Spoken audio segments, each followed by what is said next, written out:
I think is supposed to pop up. Fingers crossed, I hope, because if it doesn't, you know... Oh, there we go. Unauthorized farming detected. 12 hours, 48 minutes.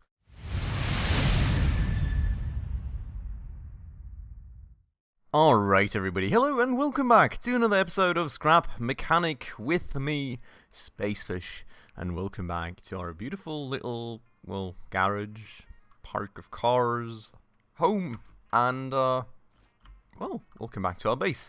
Now, I have not really had that much time this time, unfortunately, in between episodes to actually get some prep work done for Scrap Mechanic, as you all may have heard from me. Work has been pretty crazy for me recently, unfortunately, but I do not think that is going to be much of an issue for today's episode, because I think we've got two major things really on the list that I want to get taken care of today. First things first, we actually changed our miner last time around, of course, upgrading the engine and putting another 2 drills onto here, so I would really like to go take this for another test drive with you all, find ourselves a rock we can mine, and see how much better it actually has become through that. Maybe also just to reevaluate if we do want to put more drills on, you know. If this is like a crazy improvement, it's going to make it ever more worth it just going for that.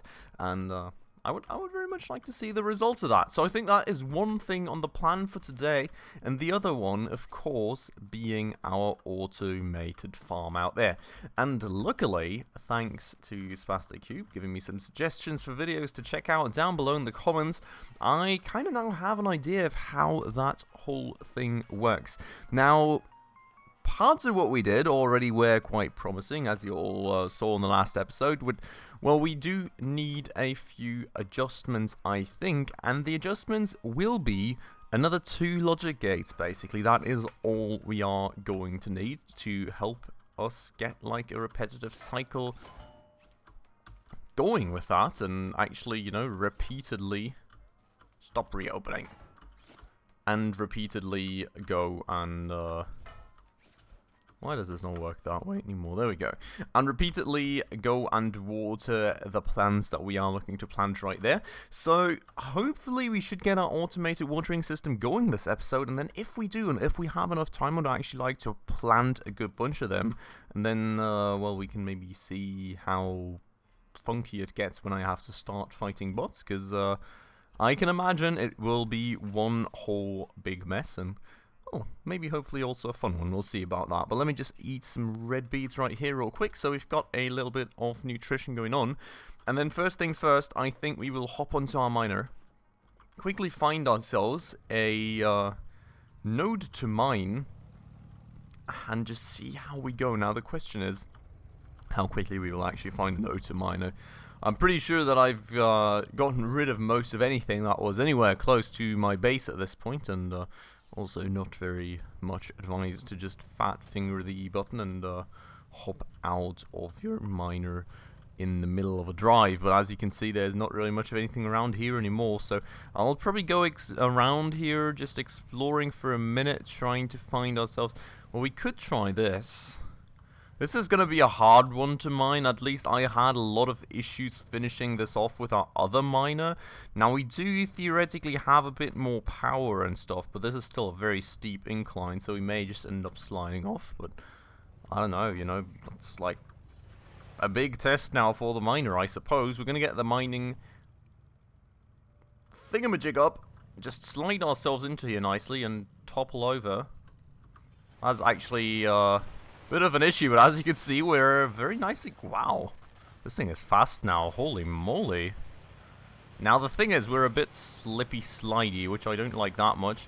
I think we're theoretically still... Yeah, we're still grinding away at things, so that's nice. And, if we pull this up again and just give it the beans here, we should be able to slowly just glitch ourselves off all these rocks. Wow. Okay, that's crazy. The one thing that just taught me, though, is that on inclines, it may actually be good to have kind of a bit of a counterweight, especially with more drills now being on there. It feels like we're a bit front-heavy, to be honest, just looking at, like, the slope the vehicle is standing at. Look at that. I think we need to also upgrade the suspension a bit more now, to be honest. Like, to my knowledge, drills just also, in general, kind of weigh a good bit, so that probably adds on to that, and... well, I think we should actually consider now putting some weights in the back in terms of just like putting concrete on there basically, or could even just make it scrapstone, to be honest. Like, we don't really have much of any chemical and we don't need to make it too complicated if we don't want to.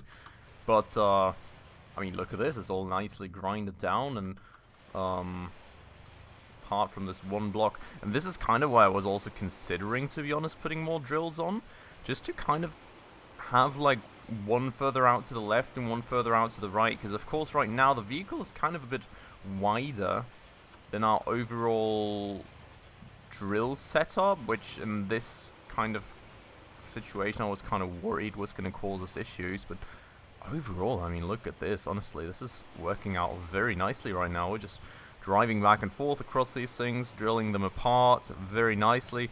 I feel like the 4 drills honestly help us out a ton. And the extra power also seems to be doing a good job for us. Now, this thing here really doesn't seem to want to get grinded apart, and I think the slope here is a bit of an issue with that. So, I think that's also probably something to think about, like how we want to solve these issues with grinding stuff apart, because look at this right now, right? I'm really not quite reaching it, but if I would have the drills lower, that would also be an issue for me, probably, in terms of just like me scraping along the bottom floor. So I think that is something to consider there as well. We just solved it like going back and forth eventually, right? But I would like to make that a bit more fluid of a process. Now, how we would do that, I don't know. I mean, like, the stiffness of the springs is theoretically variable. I think the coolest thing would be if we could just, through some mechanism, vary the stiffness of the springs, but I don't think there is a way to actually access or change that, so I'm not really 100% sure of how one would go about doing that, to be honest. So I don't know. If any of you have an idea, if that's possible, you know, that would be great. I think, to be honest, that it isn't, though, so we may have to get some different kind of piston system in or something, which, I mean, is certainly a possibility. Just kind of probably a way to go about things that would require me to take this whole assembly off the vehicle. Now, if I could just remove the block that attaches it to the vehicle and weld it back on after the fact, I don't quite know. It could be the case, so if any one of you knows about that, you know, that would be great to know, because that would probably make it a lot easier for me than having to rebuild the whole darn thing. So I would very much like to hear about that, I think. If you have any clue, please make sure to let me know down below in the comments. For the time being, though, I think I'm going to finish this thing off on my own, because, you know, watching me do this for 10 bajillion years is probably eventually going to get a bit boring. Now we're kind of pretty much done with testing this out, and I'm pretty happy with it. So I'll just finish this off on my own, and I'll meet you back in the base. Alright, so now we're back at the base, and as you can see here for a start, this is actually very, very slanted right now, so I think we will need to get to upgrading those springs even further eventually, especially considering that I potentially want to put another 2 drills on here, one to the right and one to the left of this vehicle, so that could end up compressing those springs even further. And then, I mean, we want to put some counterweights in the back so that in the fully extended state right here, if we're on a crazy slope, we do not end up toppling over. So that probably means that we will then have to upgrade the backwards facing springs as well. So I don't know, quite a lot of work still to do on that, but I really have to say I like the 4 drills. It's a good bit of a life changer, and it really, really does help. Now, for the auto farm, though, what I actually now found out, thanks to Spastic Cube, is that I need more of these logic gates, basically, in order to make the timer repeat itself. And I may even have to adjust the way that I did this thing so far, so we will have to find out about that. So basically, what we want to have is 3 logic gates. So let's go and place another 2 right here for a start. I already had covered that up pretty nicely, so that is actually pretty good. We're just going to place those in there and then use them as that. Now, basically what we will need is one of these has to be an AND, so I mean we kind of already have that. One of them has to be an OR, and one of them has to be an XNOR? I think it was an XNOR, not an XOR. So let's try it like that. So the way that this now kind of will have to work is that we have our OR right here, which we connect to the XNOR, which we then connect to the AND, which we then connect to the timer, which is already been connected to the timer, and that is not the right way to configure it. I will just have to actually go and double check the configuration probably. Actually, let me just double check this. I'll be back in a second.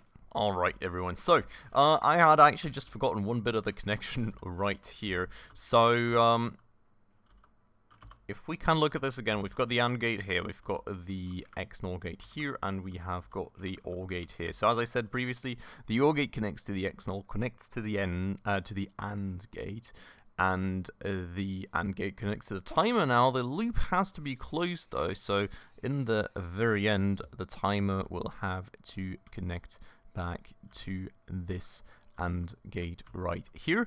And now this here is of course a bit of an issue, so I actually would like to disconnect that for just a second. Now you can see it's gonna kind of repeat itself till that thing is eventually gonna run dry. So we'll have to refill that one way or another, but you can already see, you know, the timer is continuously ticking thanks to those gates and in the frequency that we set, which is 3 seconds right now. We'll have to check that eventually as well if that works. And for checking that, I'm actually going to keep the last bits and bobs of water here. So that is the start of the setup. Now I'll have to find my OR gate again, which is this one right here, and that is the one you have to connect to the switch. Now, as you can see, the thing is currently still running, and if we click that button, the thing is not running anymore. Now, it's kind of a bit inverted, which I don't really like, and I feel it just was working the other way around, which is actually kind of confusing. I just want to try real quick. If I disconnect this again, that's of course going to auto run again, but if I connect it to the AND gate now, and if I turn it off,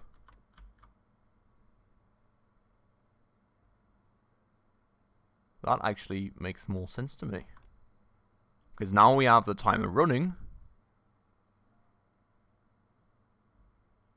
and now we don't. Well, whenever it stopped, right? So I think that honestly makes more sense to me. So I think, in my opinion, you probably want to just connect the switch to the AND gate, not the OR gate. That way, when the switch is turned off, the thing is actually off, and when the switch is turned on, the thing is actually on. I think that just makes way more sense, especially considering that this switch also needs to be controlling that thing right there, and I kind of didn't have to change that in the first place, but now, with every extension, like, that just makes more sense in terms of my whole setup as well, not just kind of in terms of, you know, logically making sense to me. So, that should be everything we ever wanted. Now the question kind of being what timer we will need, and I think we'll need to do a bit of experimentation work right here. So let's get that going. I mean, I think that kind of the first issue I already spot is that timer being too slow. So let's turn that off for a second. So the timer is definitely too slow. Now the other thing I kind of spotted was that we kind of have an instant extension in here the second we click the button, which is honestly not kind of really the way we want this to work, because if we do have an instant extension the second we click the button, the timer is not going to be able to keep up probably. So I think we'll have to change that. But let's see first with like the timer frequency. Yeah, I mean, that works way better for like the watering part of things. I think we just ran out of water. Damn it. Okay, so we'll have to continue that experimentation in a second.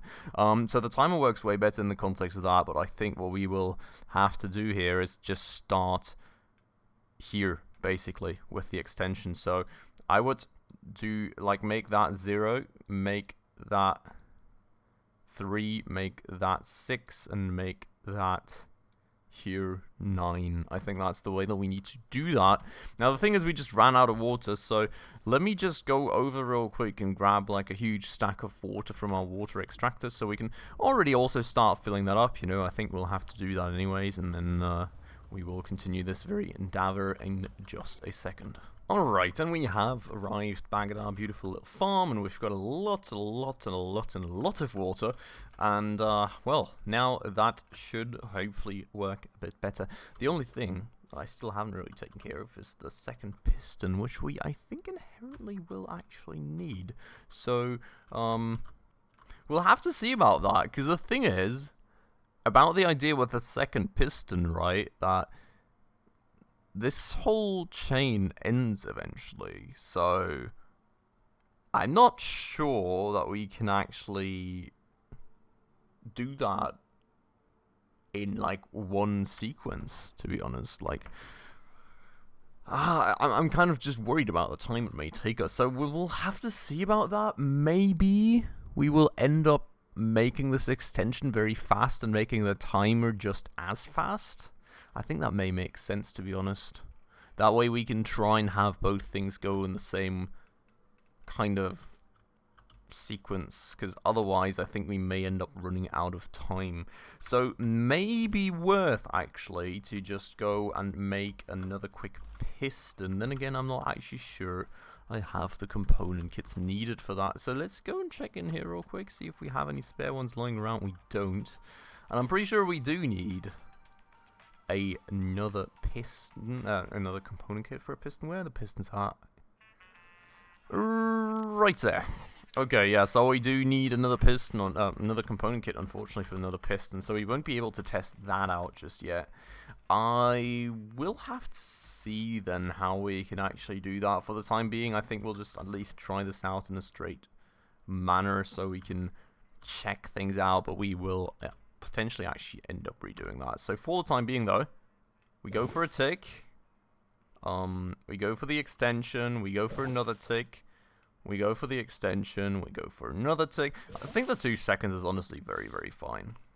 That feels pretty darn good to me in terms of timing. And then, well, we would need more and more extension, but the piston will actually need an upgrade for that.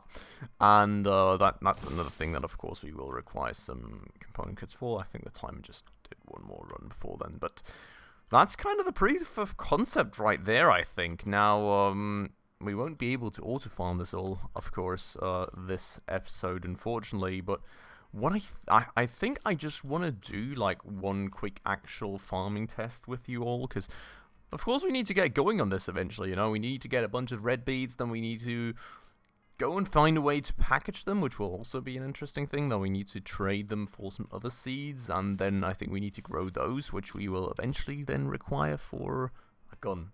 I think that's the way it's going to work. I've looked up a few things, and that's about the way I remember it. So I think even with that auto watering system not quite done yet, we will probably just go for one quick manual farming session now. I've got a few red bead seeds in there already, but not really too many, so we're just going to grab a stack of those. And I'm going to go and grab my water buckets. I'll go into my inventory. I will just make some space for those right here real quick. And yeah, then I'll go and actually plant some of these. I'll go water them, which I'll probably go do without you all. I'm actually not quite sure I've got enough red bead seeds, but I don't want to go with the max just yet. As you all may remember, we wanted to kind of experiment around a bit, and did I actually get rid of the other seeds? Because I think within like one kind of rendered cube, okay, so within, I think there's like specific render zones, and if you're like within that one render zone, you surpass a certain limit of crops, you'll basically trigger the bots. That's basically the mechanic that is basically the way this whole mechanic works. So I wanted to make sure that we don't have any more right there that could accidentally trigger them a bit early. So I'm just gonna say, alright, so for 8, I think we were already always pretty safe and sure that we would not trigger anything. So I would like to surpass that slightly, see how bad the wave gets. And if it feels very manageable to us, we'll try and plant a few more, see how bad the wave gets, and eventually hopefully hit some sweet spot where we can farm a lot of things, but at the same time not get absolutely murdered. So we'll go for 10. That did apparently not trigger anything yet. At least I don't see any "the bots are going to come and kill you" message, which I think is supposed to pop up. Fingers crossed, I hope, because if it doesn't, you know... Oh, there we go. Unauthorized farming detected. 12 hours, 48 minutes. So, the thing is, right, this whole limit is not the same for every type of crop, I think, so we'll have to find it out individually. But, well, basically for... Where's my 4th bucket? There. Basically for red beets, this seems to be the limit. So we can do 12 at a time, then we will get a wave coming in. Now, I suppose that this wave is hopefully going to be rather light and manageable for us. But, well, we will find out about that in 12 hours and 16 minutes in-game time, which should probably not be too long. And I don't think the crops will be done by then, unless we go and fertilize them. Now, that's also kind of an interesting question, because I do not know if you go and fertilize these things and they actually manage to grow before the bots come and you just farm them. Do the bots still come? I don't know. If any one of you knows, let me know down below. That would certainly be good to know, because, you know, that would probably be a way to just, I don't know, do like a lot of farming in a very quick manner without, you know, risking huge waves that with my current gear I cannot defeat. So maybe an option. I don't know. If anyone of you has experience with it, please let me know down below. For the time being, though, already grabbed the water while talking, to be honest. So I guess I'm not watering these plants without you. And we're just gonna take care of these babies real quick. And then we're actually maybe gonna look at the in-game time, because I kind of want to find out what time this will be. So let's pull out the logbook right here. And that seems to be definitely the middle of the night. So very interesting right there. I think I'll just put my vehicles aside a bit, because well, I'm not quite sure where the bots are going to come from, but hopefully that way they're a bit safer. And, yeah, then I'll just do some tidying up, and we'll see each other again in 10 hours and 50 minutes. So, first bot wave to defend. I hope that's going to be a bit fun, and, well, I think we're going to see a few more of those over the next few episodes as I kind of just try and experiment, at least with red beets, how many I can make. I mean, theoretically, I think I don't need that many red beets to get the seeds that we need, but, well, at least we can, if this one's very easy, maybe we can increase it by like 5 in the second time we farm here and just kind of find out that way. And then when we've got the new seeds, I'm sure there's going to be new mechanics to find out about. So for the time being, though, I'll please a quick cut. I'll just run some errands here, you know, tidy up my inventory a bit and maybe my home a bit, and I'll see you in 10 hours.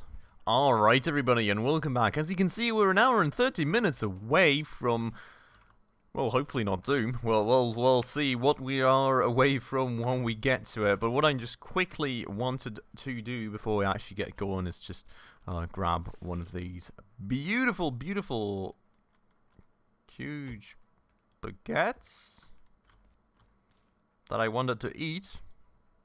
Not place. Confusing. Very, very confusing to say the least. Can I not eat baguettes? Are those what? Is that decorative items, or is the game trolling me right now? Please let me know down below in the comments. That's very, very weird indeed. I'm absolutely not sure what in the world that was just supposed to be. But one way or another, we've got like 30 minutes till the thing goes down, so it will be very soon. And honestly, looking at the plants, I'm feeling that with fertilizer, that these would be long gone. So, I mean, if that stops the timer, that would maybe be a way to just quickly farm whatever you want, get it out of the way before the bots come. So, very interesting indeed. And it seems like they always come at 2400. So if you place something down very early in the morning, Or at least that's what I would guess. Now, I'm not quite sure, but it feels like they come at night. Let me know if they always do. But, we'll see. We'll find out. It's very interesting indeed. Now, that's 0. There's 1 coming over there. There's 1 coming over there. That seems to be about it. Just a few totes. Hey, buddy. You come to me. You come over to me as well, buddy. 1, 2. Oh, there's a 3rd one. It's just totes, though, thus far. 1, 2. Okay. That it? Are we done? Was not half as terrible as I had imagined. Especially with this being nicely out in the open. Where, you know, we can see them coming in from miles away. That's kind of nice. The only thing I would be worried is that if a lot of bots come, I don't manage to tap them all at the same time. Some just start attacking the wall before I even get to tap them to have them aggress me. So I'm not 100% sure how that aggression part works. But overall, it was pretty easy. It was pretty alright, I would say. And, is that a chest? I think I'm seeing a chest out there. I am! Where's this coming from? Wait, is it? Oh no, that's just some corn we ran over. But there's a chest here. Apparently. Oh, we've got 1 component kit. Wow. Had I seen that earlier, we could have already made a 2nd piston and worked some more on our auto farm. But that's interesting. I think that's very fine, and I'm pretty happy with that, honestly. Like, I'm happily going to try a few more seeds next episode then, and then we can see how much worse these things will eventually get. I mean, eventually I'm pretty sure it's going to get very, very crazy, but, you know, just a few more would probably still be very fine. So, well, I'm going to end it off on that note then here for today. Next episode we'll have a good bunch of red beets, and we'll continue following red beets and hopefully be done with the red beets, and then we'll maybe look towards like packaging solutions and getting stuff over to the trader with our, well, truck, whenever that actually works, and hopefully we can actually maybe look at getting ourselves like a gun or something. We'll find out more about that very, very soon. But for today, I'm going to end it off right here. So I hope you enjoyed this episode, that you liked all our endeavors with actually getting the auto farm closer to where it needs to be, getting some farming done, getting some bot waves fought off, and testing out our newly updated miner. I certainly did. If you did, please make sure to hit that like button down below. That does always help out the channel a ton. And if you're new around here and haven't done so just yet, also please consider subscribing right down below, as well as hitting that bell icon to stay up to date on all the future upcoming episodes. But with all that quickly out of the way now, as always everyone, thanks a lot for watching, and I hope I'll catch you in the next one very, very soon. Ciao.